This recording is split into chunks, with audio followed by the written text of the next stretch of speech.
Assalamualaikum warahmatullahi wabarakatuh. Perkenalkan, nama saya Aulia Putri dengan NIM 124490063. Saya akan membuat desain PCB untuk membuat pintu pintar otomatis dengan kontrol suhu. Nah, yang pertama kita akan membuat jalur untuk power dan USB. Di sini ada konektor J1 yang digunakan untuk menghubungkan adaptor eksternal. Misalnya seperti adaptor 12 volt. Kemudian sinyal masuk melewati dioda. Fungsinya adalah proteksi polaritas. Jadi, kalau adaptor terbalik, rangkaian tidak akan rusak. Lalu, setelah itu ada kapasitor 1 dan 2 yang berfungsi sebagai filter untuk mengurangi noise atau ripple dari adaptor. Nah, selanjutnya masuk ke IC LM2596S. IC ini sebagai regulator step down atau back converter yang fungsinya itu menurunkan tegangan adaptor misalnya dari 12 volt menjadi 3,3 volt yang lebih aman untuk microcontroller dan sensor. Nah, di sini juga kita lihat ada induktor L1 dan dioda D2 yang merupakan komponen penting dalam rangkaian switching regulator. Nah, jangan lupa itu pakai Polyfuse F1 yang fungsinya itu sebagai sekring otomatis yang melindungi rangkaian dari arus berlebih.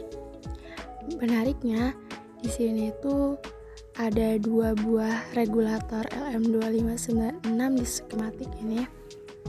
Yang satu digunakan khusus untuk rangkaian logika dan satu lagi untuk sensor. Dengan pemisahan seperti ini, supply jadi lebih stabil dan tidak saling mengganggu.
Sekarang kita masuk ke bagian USB.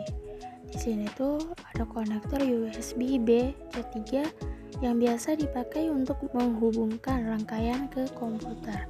Tegangan VBUS dari USB juga melewati dioda sebagai proteksi.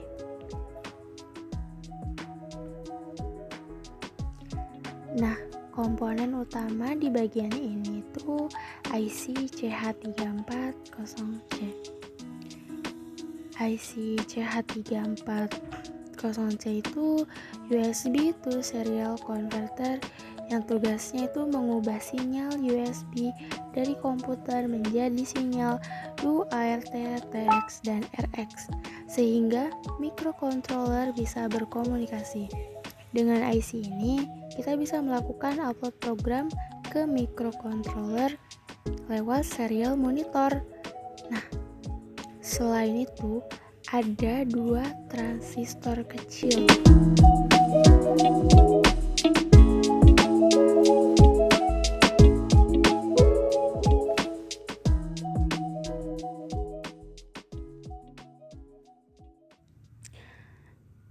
Nah, 2 transistor kecil Q1 dan Q2 Fungsi keduanya itu untuk mengontrol reset dan boot microcontroller secara otomatis. Jadi ketika kita upload program dari komputer, microcontroller bisa masuk ke mode programming tanpa harus menekan tombol manual.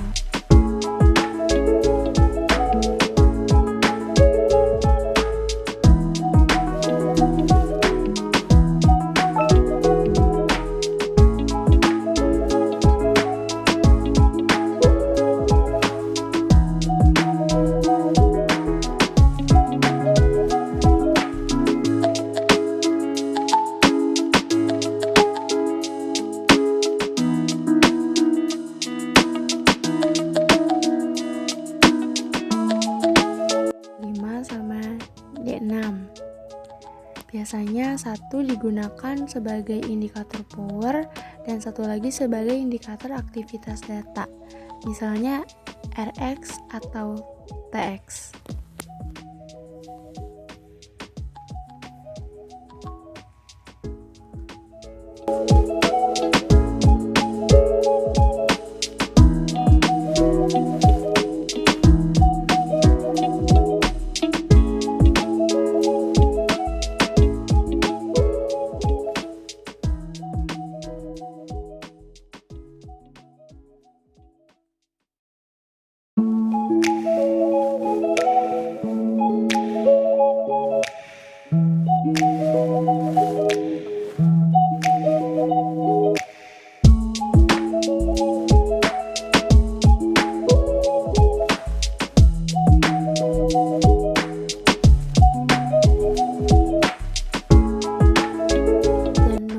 Bagian power dan USB.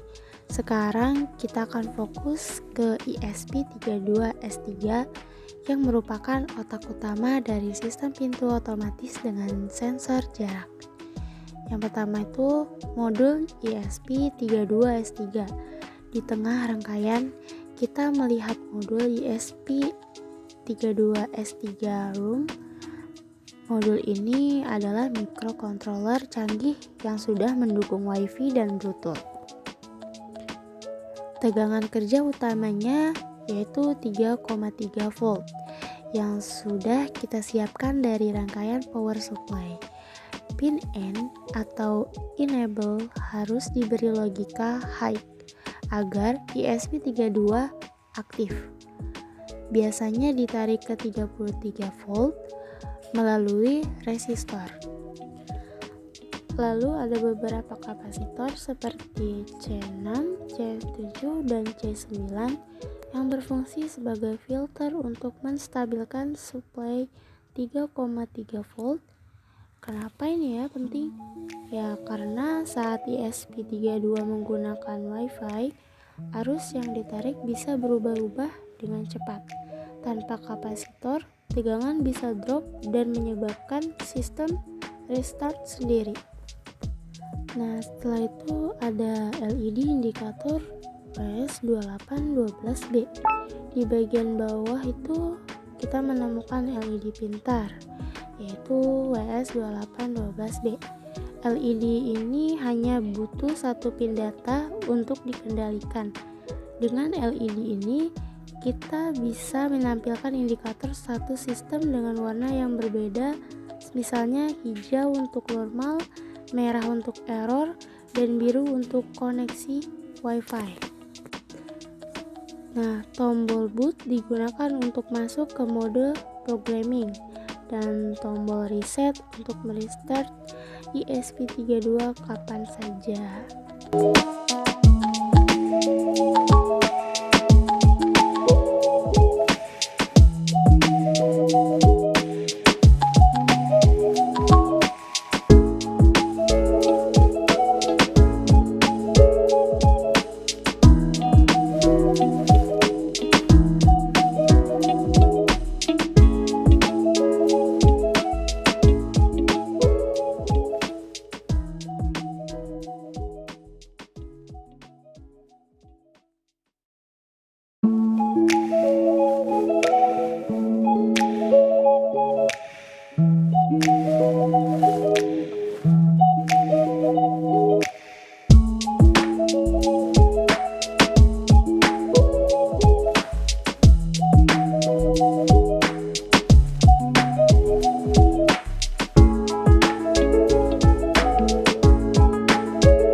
ke bagian yang paling menarik, yaitu sensor dan aktuator.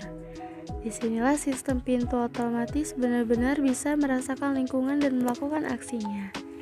Nah, yang pertama kita akan membuat sensor ultrasonik HCSR04. Sensor ini bekerja dengan cara memancarkan gelombang ultrasonik, lalu menghitung waktu pantulannya untuk mengetahui jarak, yang berfungsi untuk mendeteksi ada atau tidak adanya orang di depan pintu. Kalau seseorang mendekat dalam jarak tertentu, sensor ini akan memberi sinyal ke ISP32 agar pintu terbuka.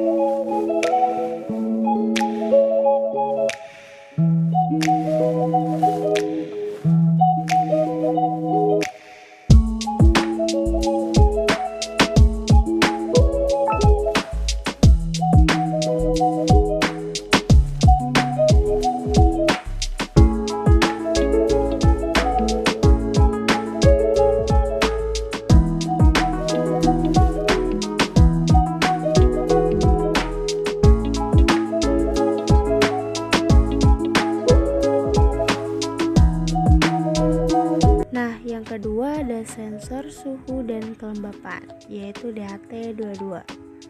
Nah, sensor ini membaca suhu dan kelembapan udara. Walaupun bukan sensor utama, tapi data dari DHT22 bisa digunakan untuk fitur tambahan. Kayak pintu bisa terbuka otomatis jika suhu ruangan terlalu panas, agar udara bisa bersirkulasi.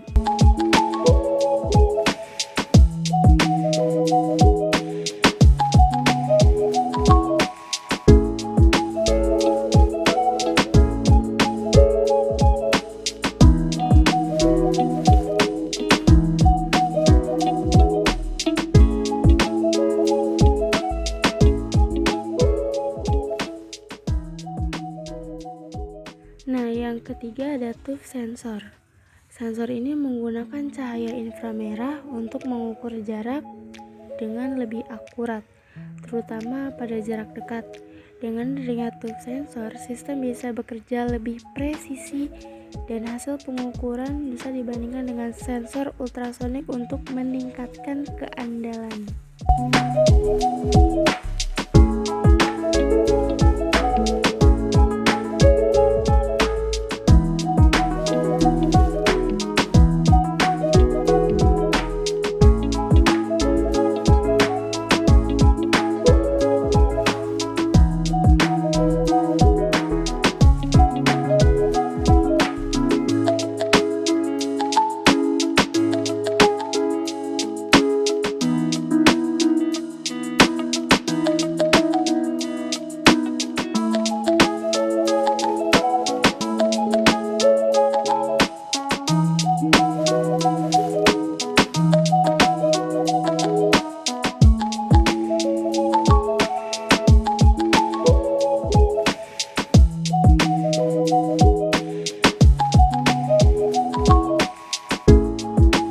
Yang keempat, servomotor atau aktuator pintu.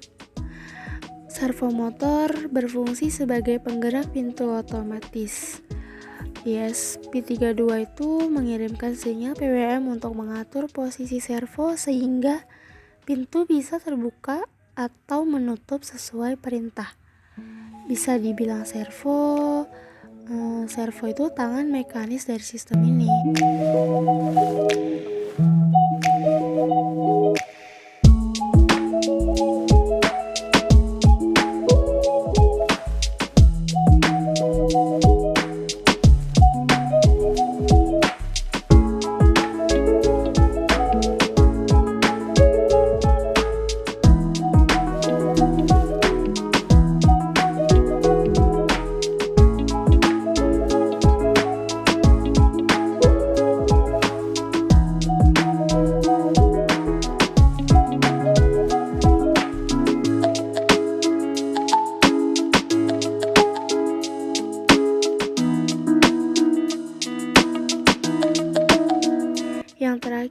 ada LCD 16x2, yaitu sebagai tampilan informasi. LCD ini digunakan untuk menampilkan informasi penting, misalnya seperti jarak yang terdeteksi sensor, status pintu apakah yang sedang terbuka atau tertutup, serta data suhu dan kelembapan. Dengan adanya LCD, pengguna bisa langsung melihat kondisi sistem tanpa harus menghubungkan dengan komputer. Sekian, terima kasih teman-teman yang sudah menonton dan menyimak video saya hingga akhir. Sampai jumpa kembali. Bye-bye.